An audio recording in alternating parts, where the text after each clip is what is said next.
Hello everyone and welcome to the Polestar 2. So if you're a fan of the Scandinavian car design, then this one aims to be the complete electric car that money can buy, and it probably wants you to forget about the Teslas. But does it manage to do that? So in today's video, we're going to be finding out everything in detail about this Polestar 2. So this Polestar is offered in 4 different variants, which is your standard range single motor, then your long range single motor, then your long range dual motors, and then is the long range dual motor performance pack. So the model that I'm reviewing is the long range dual motors performance pack. You have to remember a lot of names and everything, but yes, that's the car that I am testing, which is the top of the line, the performance variant of this Polestar 2. And if you look at the design, it's kind of similar to a Volvo-ish, and you wouldn't be wrong in thinking that, because Polestar used to be a division of Volvo before, but now they separated that out, and just Polestar is a separate electric division that produces all these cars out here. So let me begin from the front. You get this grille out here in this glossy black plastic and this Polestar badging on the top. I actually like the Polestar badging, really.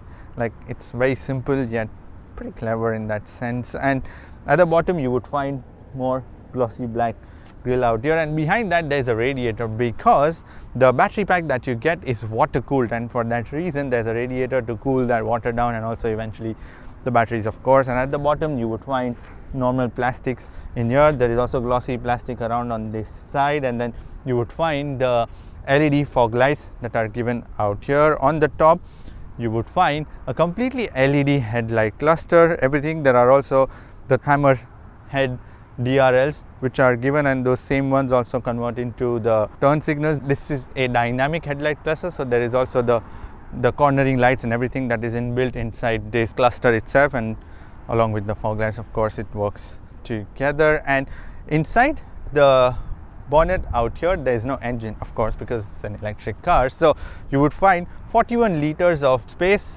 inside of this to put your charging cables, your tool kits and everything in here. So that's called the fruit or the frunk, whatever you want to call it.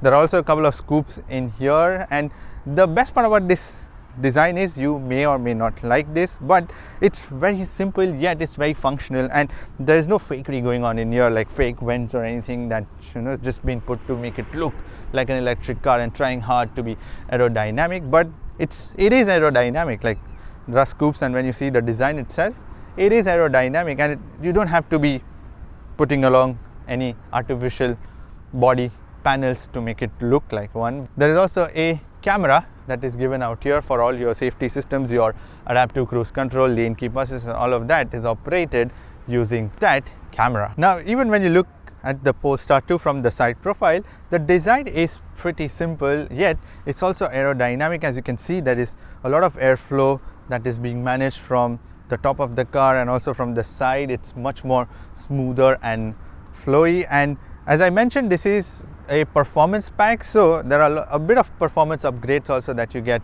on this. Basically a little bit extra power, and also higher braking performance from the brakes out here. So you get 20-inch alloy rims on this thing, whereas the base variants get the 19-inch ones, and you get the Brembo brake calipers out here and ventilated disc brakes for that extra bit of braking performance on this. Then there is this plastic cladding on the fenders so as to protect your fender. At the bottom, again, normal plastic skirtings that has been given. The battery sits at the bottom out here, and you get a 78 kilowatt hour battery pack on this thing. Even in the back, there is like this strong line, just one single one that goes till the back, and these arches and the protections in the plastic claddings out there in the back also. And on top you get a panoramic glass roof, and it's one of the best features on this Polestar 2. Makes the car feel so much airy from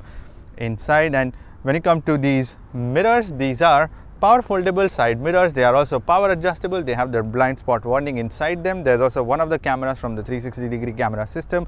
There's also a LED turn signal that has been given inside these side mirrors, and the best bit is that these are frameless side mirrors, so there's literally no frame on it. Like, it's just the glass. It feels like the glass is just floating, and when you look at it, it's the view from there is just unhindered. And you get keyless entry door handles, not just the front but also in the back. There are also Polestar badging on the door sills, and overall it's not a very swooping design. That is, it maintains that profile even in the rear. Also much to do because there's a battery pack, and also to maintain and give you more space on the inside. Also, in terms of the charging, here is your charging port that you get, so you can charge it using the type 2 connector that is given in the front, or you can use a CCS charger, which is one of the fast chargers, so you can charge up to 150 kilowatt chargers also. That is possible with this thing, that will give you like in about 35 minutes up to 80%, so that's also pretty quick. And these tail lights that extend onto the side profile. Now also, in terms of the charging, you can apply through Diva, and you can get a card that is specifically for electric cars. And the benefit being that whenever you're out and about, if there's a petrol station or if a Diva charger is in a community, you can just tap that card and plug your car into that charging also. Now in the back, you get a completely LED tail light cluster out here with this bar, which is a continuous one from one end to the other in this sort of C shape, and then continued to the other side, and also does a bit of a dance. So let me show you if it's visible out here.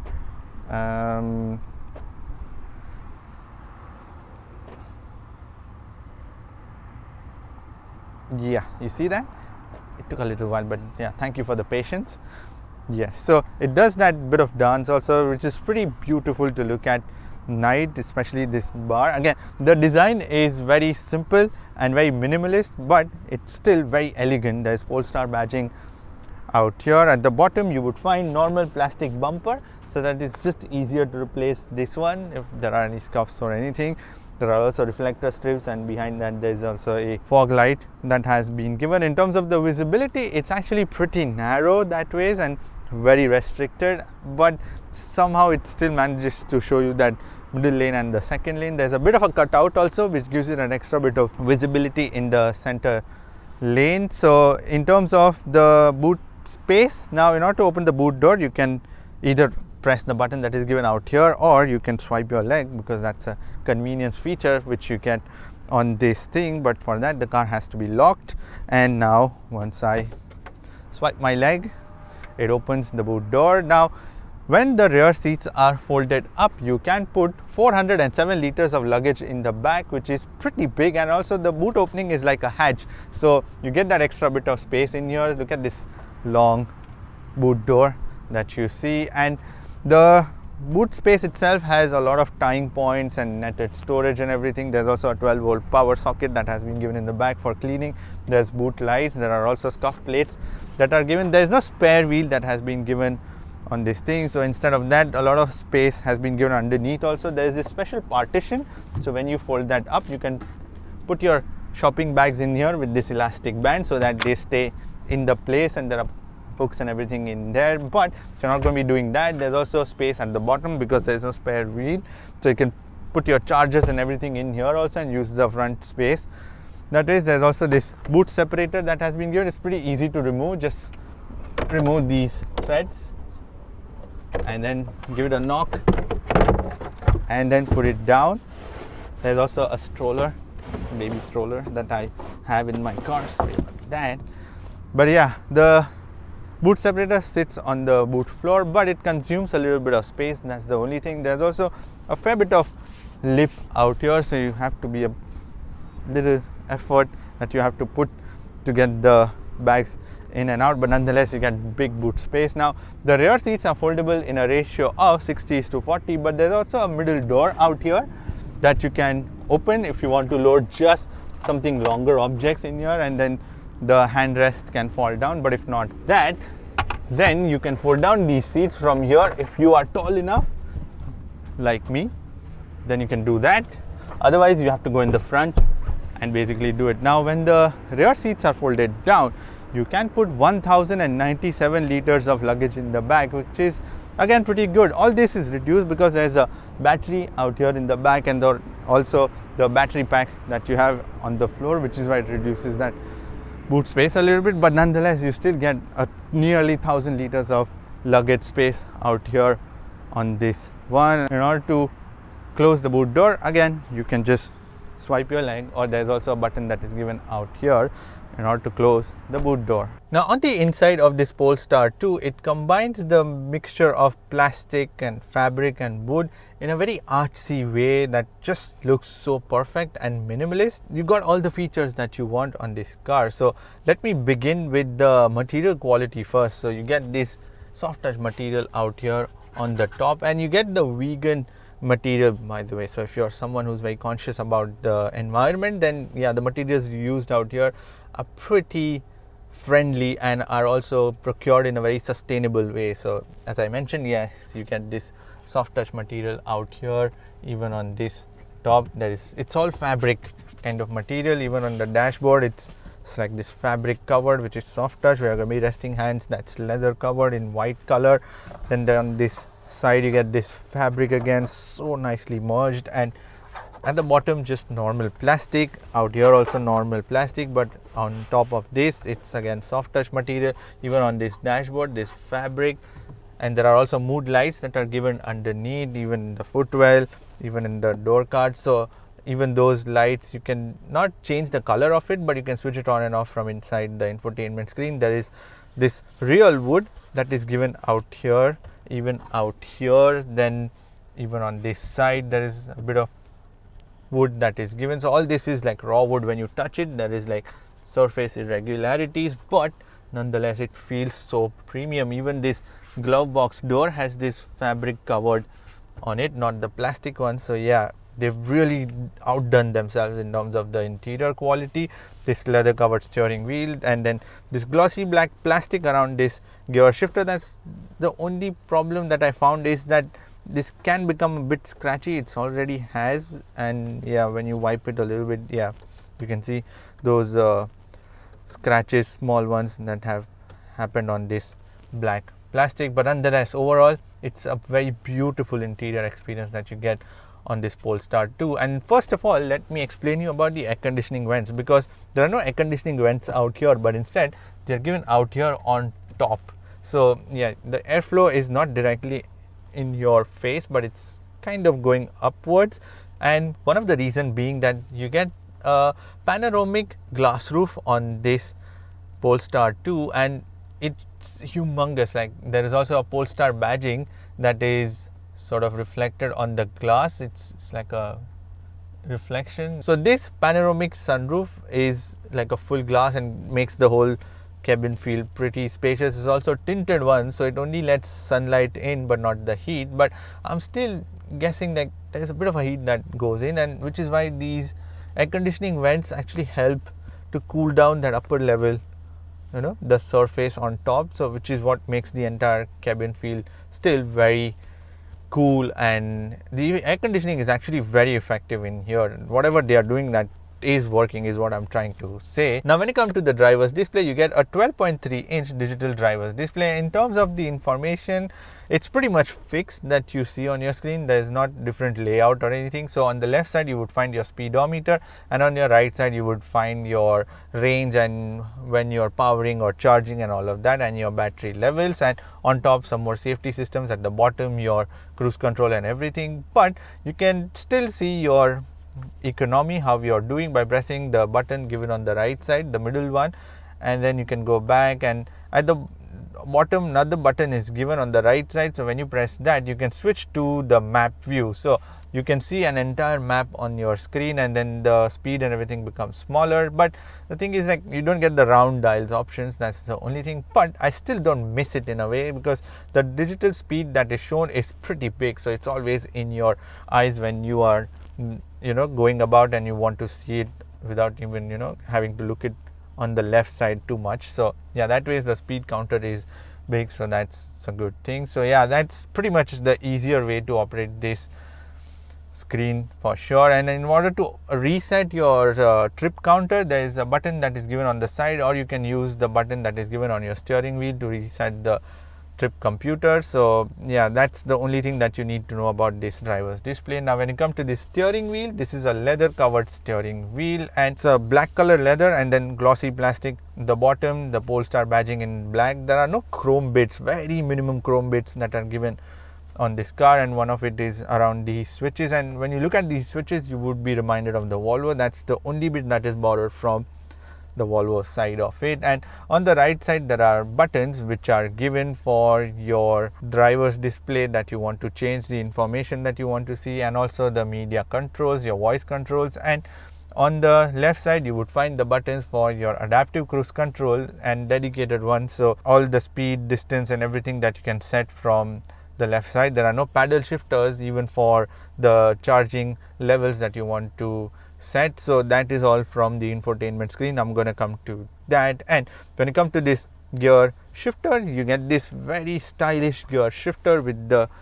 like a hole in the middle and Polestar badging even out here, and one more was there on the roof and on the steering wheel. So everywhere they've put like Polestar badges, and it's a standalone gear shifter that is given out here, and it's pretty handy while you're on the move. I really like how it feels, and you know how you operate that, like yeah, really cool.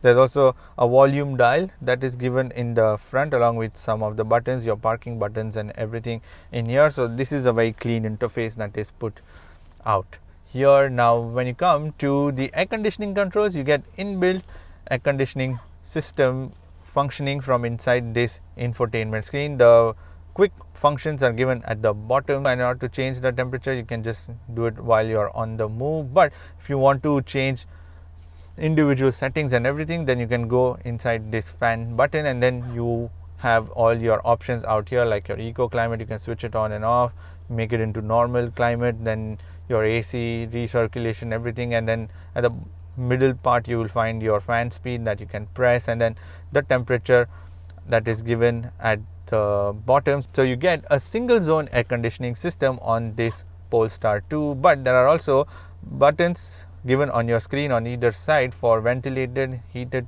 and cooled seat options, which are for the driver and the passenger, and also the steering wheel heated option, which is also given on the left side. But the only thing is that you still have to remember where your options are while you're on the move and you're operating this air conditioning system from inside the screen. There is also more options for your parking. So let's say your car is parked, and you can precondition this car to start cooling your car for before you enter into this thing. So there are timers and everything that's given out here, then your purification and everything. So there is more settings where you can leave auto driver, heat seating, passenger heat seating, steering, and the air quality sensor, defroster, circulation timer and everything that you want to change from here. So that's your air conditioning system that is given on this Polestar 2. Now when you come to this infotainment screen, you get an 11.2 inch vertical infotainment screen that is given on this Polestar 2, and it's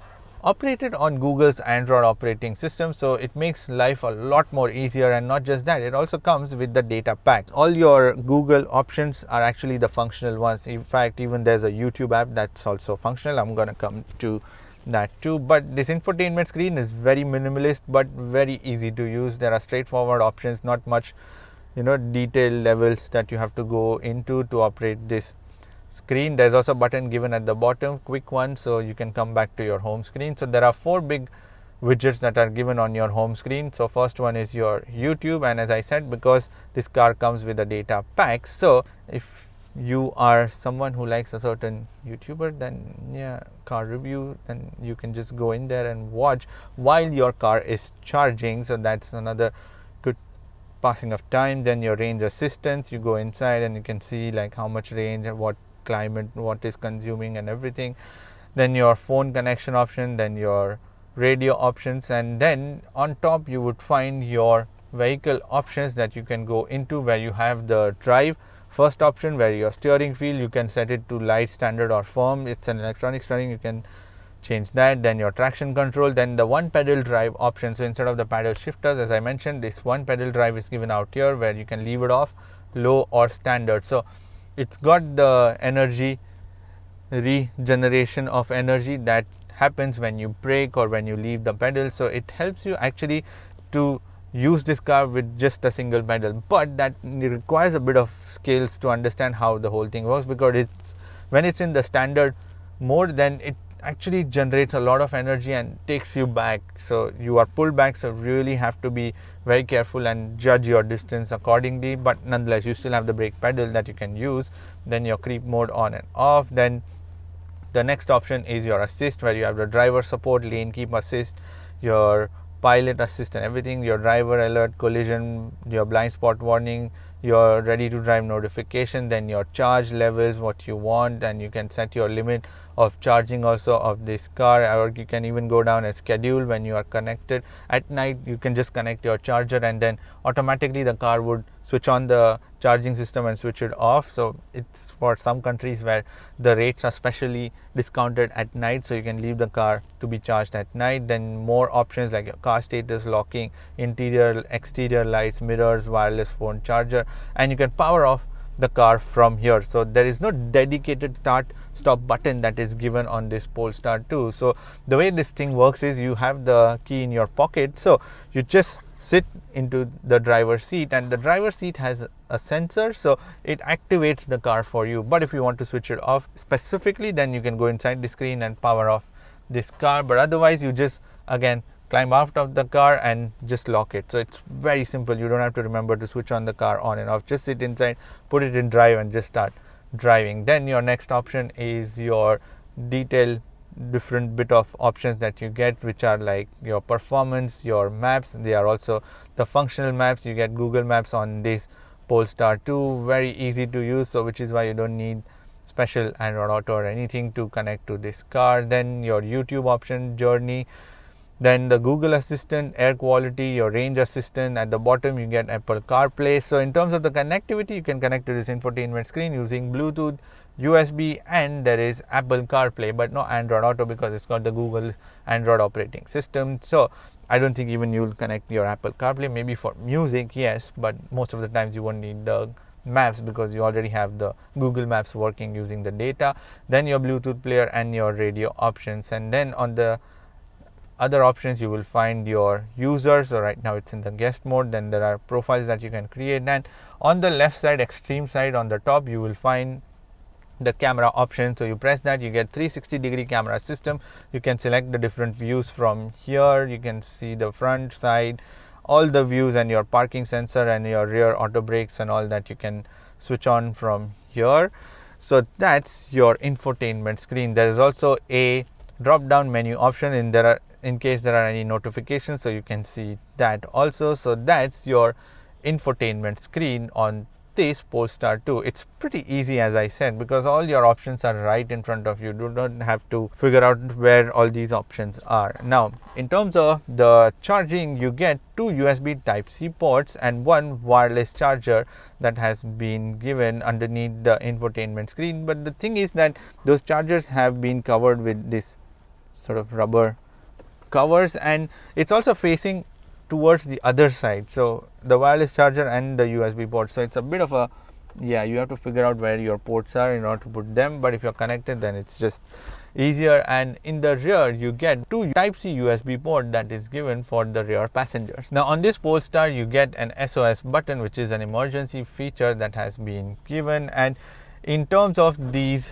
sun visors, they are not extendable, they are the fixed ones, so it leaves a little bit of gap in here. Now in terms of the storage capacity, you can put about half a liter worth of bottle in the door cards and some more storage on the sides. The storage is just a little compromised in that case. Then you can use this wireless charger and the storage around that to put your phones and wallets. There is one flexible cup holder that has been given, and there is also another flexible cup holders that is given inside this hand rest, which is also a removable one, so you can remove that, clips in. And the thing is, where do you put this? So most of the times you could just going to be putting it inside only again. And this hand rest is also slidable ones, but it covers the cup holders and leaves you with no cup holders. And it's a little bit rattling also, like it's a loose fit.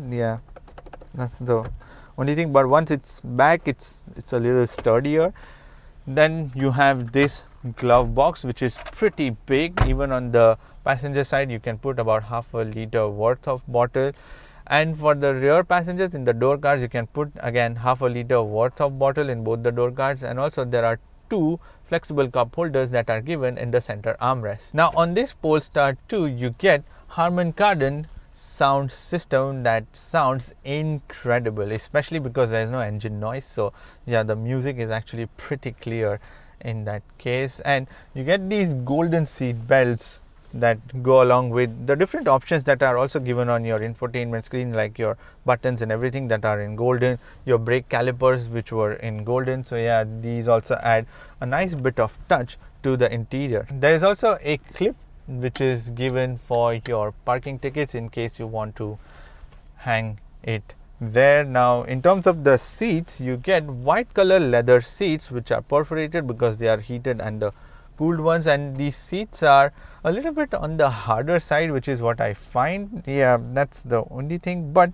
they are pretty broad in that sense, and they offer good amount of side support and also the bottom support. But yes, the seats definitely feel a little bit harder. They also have a bit of design in the backrest and also on these two headrests, which are pretty slim, but they are pretty soft that ways. And even the thigh support is manually adjustable. You can extend a little bit, yeah, by opening it, and then you have that extra bit of thigh support also. So these seats that way, because they are cool seats, so they will offer you comfort, but in terms of the hardness levels, yes, they are slightly on the harder side. And in terms of the adjustability, the driver and the passenger side seat both are 8-way electronically adjustable and 4-way lumbar control. There are also two more slots that are given out here underneath the center console, where you can put your wallets or your phones when they are charging. Now out here in the rear, it's pretty alright, I would say. So you get good amount of knee room, and the headroom is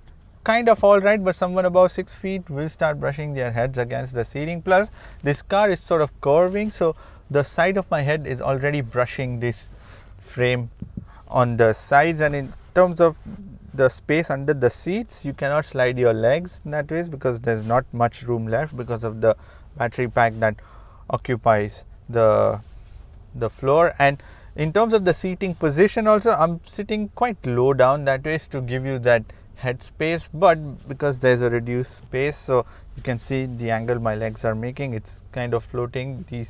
The under thigh does not have much of support. But in terms of these seats, you get the same leather seats out here, white color, which are perforated, and they have the design on these headrests. So you get 3 headrests also, and this design which is given in the backrest and also on the headrest too. And in terms of the comfort, again, these seats are slightly on the harder side, which is what I find, something similar to what it was in the front. And also the angle in the back is also pretty sharp, like it's more 90 degrees that way, so you sit quite upright into these seats. And there's also a middle seat, but there's a substantial amount of tunnel that is given in here. So once I sit in the middle, it's kind of all right. Again, it's a bit on the harder side, that's for sure. Even the backrest is a little harder, but when you don't have the passengers in the middle seat, then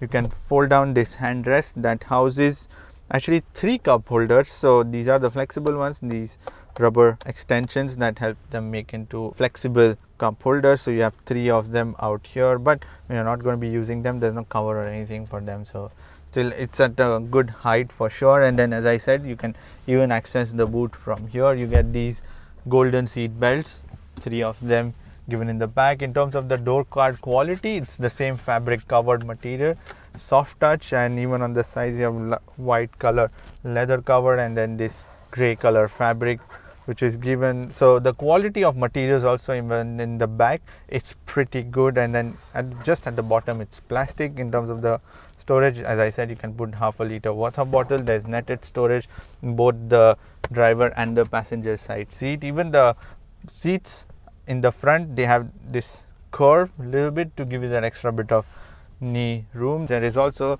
2 air conditioning vents that are given for the rear passenger. You can just adjust the flow of air and the direction of air, that's about it. There's also a heated seat option on either side that is given for some reason on this Polestar 2. But overall, in terms of the seating, yes, you feel more SUV-ish kind of feeling once you're inside this car, even though this has more of a coupe kind of styling, but nonetheless you sit quite high up. That gives you good amount of visibility, plus this panoramic glass roof that again gives you such a huge visibility and makes the whole rear feel super spacious on this Polestar 2. So this Polestar 2 is a long range dual motor performance pack that it comes with. So it's got dual motors, one on the front axle and one in the back, and combined they produce 469 horsepower and 740 newton meters of torque, and there is no gearbox or anything because it just delivers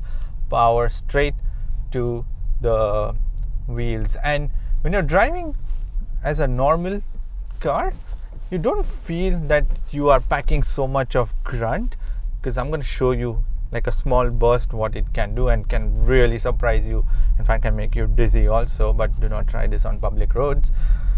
And in terms of the battery pack, as I mentioned, you get 78 kilowatt hour lithium ion battery pack on this Polestar 2. And in terms of the economy, on a longer runs, I've been able to manage around 21.2 kilowatt hour per 100 kilometers. So if you calculate, it gives you a range of about 350 kilometers or maybe around 375.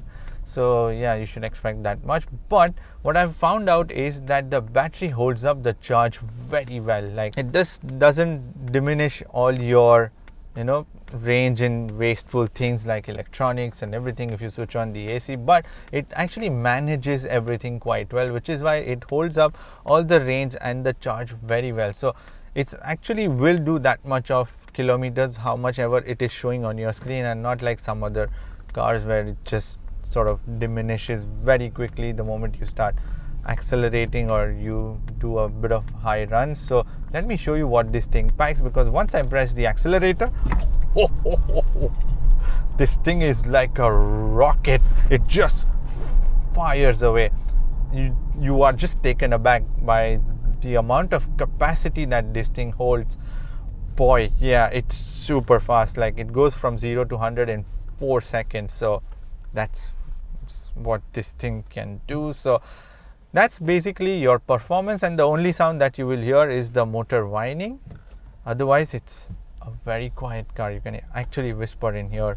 It's that quiet. It's just that when it goes at higher speeds, things start to get a little noisy, not because of the motors, but because of the air and every other factor that comes into play. Because this car is so quiet, every other sound is just amplified that way. But there's a undercover that you get on this car to make this car even more aerodynamic, and it's more efficient that way, so that the air just slides from under the car and it makes it less draggy also. Now, in terms of the air conditioning also that I mentioned, it's pretty cool that way. It immediately cools in like 5 minutes, and that's the only time it takes to cool the cabin inside this thing. So that is also pretty impressive, combined with this ventilated seats. It's a very cooler space inside this Polestar 2. Now, in terms of the overall power and torque, yes, it's right there. Like, yeah,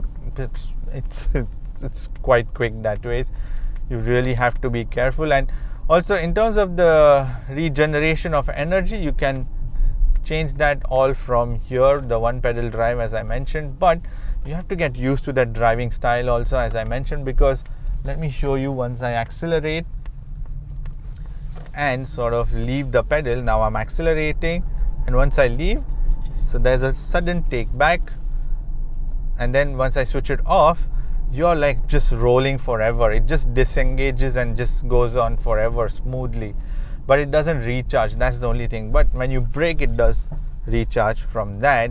So I can leave it in low or the standard. I figured out standard one pedal drive, so it's just easier, and you'll use less of your brakes also in that case. Now, when you come to the suspensions, you get a very hard setup on this Polestar 2, and the reason being it's in order to control your roll and to give you a bit more sturdier ride. I get that, but it also comes with Öhlins damper, and as a result of that you have 22 manually adjustable settings. But let's be honest, I'm not just gonna adjust manually so many settings to just find my right setting. But yeah, it's just the ride quality is a bit stiffer. But on the base variant you get fixed suspensions, and it's kind of little softer than this, I believe. But again, if you have the patience, you can just change the settings on the dampers and get a better ride quality. But yeah, it gives you a lot of jerks, especially if the surface irregularities are a lot, then yeah, it will make the ride a little bit harder. In that case, I'm just waiting to get out from this junction. But as you saw a while back, the car, while it was braking, I did not even use the brakes. It just, I left the pedal and left it charging, regenerate that energy, and then it came down to a halt on its own. So that's what you can do with that one pedal drive. Now when you come to the steering, you get an electronic steering on this Polestar 2, and as I said, you can even change the feel of the steering from light, which is absolutely light feeling, and then standard, which gives you a little bit of feedback and a little bit of heaviness to it. But I prefer the firm setup because that actually makes the car pretty sportier in this setting especially. And then there's good amount of feedback from the steering. You get nice pointy direction to it, and it's especially hard for a car which is an electric one, because these cars are quite heavy that way. So the direction is pretty important from, and also the feedback that you get from the car, because that's eventually what's going to elevate the experience of driving these electric cars. So it is still a confidence inducing drive for sure, especially in this firm setup. So make sure you leave it in that and drive this car to get a very sporty feeling. Now in terms of the noise and the vibrations, so this car has done nearly 19,000 kilometers and the rattling and everything is still well under control. So I believe the build quality is very good, and it's quite visible. The build quality is extremely nice. When you come to the noise, there is a lot of tire noise, I'm afraid, and also the wind whooshing is a bit audible. And the reason being, as I said, because it's an electric car, there's no engine noise to compensate that, but you can easily compensate by putting on your Harman Kardon sound system and forget the noise. Then it actually reduces a lot of noise. But yeah, if you're not, then if it's a windy day, let me just, you see, you hear a lot of motor whining. That's all right, but yeah, the tire noise, it's there, yes, a bit. Now when you come to the brakes, you get 4-disc brakes and you have the Brembo brake calipers, and the performance from that is pretty good, I would say, because you need a very good braking action from these electric cars because they are heavy, and plus the tires are also pretty wide that way, so they also have a lot of friction. And also combined with that, the braking performance. So yeah, you get a very confident braking action from this package. So the brake wise is pretty good. The pedal setup, brake pedal, is also pretty progressive. Now when you come to the safety systems, just like the Volvo, this thing also packs a lot of safety systems. So you get 6 airbags, 2 for the front driver and the passenger, 2 side airbags again for the driver and the passenger. There are curtain airbags in the individual pillars out here. Then there is also child isofix points in both the rear seats, and not just that, there is child isofix points in also the front passenger seat. There is also a 360-degree camera system, and the output from that is pretty good, I would say. It's just that sometimes it just sort of doesn't figure out all the different views, and there is darker patch on one side and a bit brighter one, so there needs to be a bit of programming to just make sure everything is even. But otherwise it's pretty smooth, it's crisp, and you can select different views also from your 360-degree cameras, front, back, side, whichever you want. You can switch different warnings on your parking while you're parking, your rear warnings, fronts, and all of that. So all of that is given. There's also ABS, there's also blind spot warning system, there's also adaptive cruise control that you get. So all the safety systems, then your lane keep assist, your pilot assist, all of that is given. And the pilot assist is also pretty aggressive, the lane keep assist and all of that. So it vibrates, it also steers you in the lane very aggressively. So yeah, it's very safe in that sense. So all the safety systems are also given on this Polestar 2. Now when you come to the pricing, so the standard single motor comes in at 184,900 dirhams, whereas the long range single motor comes in at 222,900 dirhams, and the long range dual motors comes in at 255,900 dirhams, and the long range dual motor performance pack, which is this one, comes in at 273,900 dirhams. And the major difference being, one is the rims that you get, and the other one is the power output. So the base variant, which is single motor, has the output of 273 horsepower, or about that much, and this one has 469. So yeah, there's a lot of bump in the power. Also, of course, there are two more motors also that you get. So all that is what you get on this top of the line version. There is a lot of performance that you get. The styling and everything, the material quality pretty much remains the same across all the variants. So if you're looking for a lot of range, then the long range single motor is the one to go for, because it's nearly got 540 kilometers of range, whereas this one has a claimed range of 409 kilometers, and once it was charged, it was showing 390. So again, that's all down to how you drive this car and get the range, but definitely it holds up, as I said, the charge quite well. And there's also a brake hold that is given, but you have to press your brakes way hard so that it engages that auto brake hold when you're in a traffic signal waiting for your turn to go. So yeah, that's another point to add. So overall, this car, does it beat its rivals? I think yes, in a way, because it's got a different level of quality that you wouldn't expect from an electric car, because a lot of cars are complicated to operate, but this car is just very simple. You just get inside and just start driving, and very basic options that you can change, which is actually good, because you don't want to just, it's not like a computer that you want to operate all the time while you're on the move, but in fact you want to just enjoy the drive while you're in it. So it's actually, that is what this car gives. It's also very practical. It's got the space, it's got the range, it's got the performance, it's got everything from this car. And now that the infrastructure is hopefully developing, these EVs are actually kind of making a lot more sense, although sometimes you may end up with some broken chargers. So yeah, that's the only thing. But if you still have a villa, which is what I maintained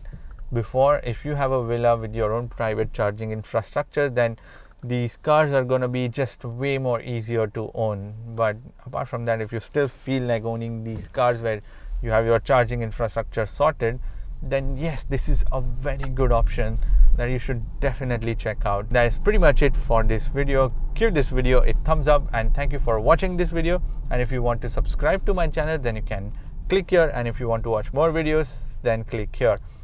I shall see you in the next video. Bye bye, take care, and drive safe.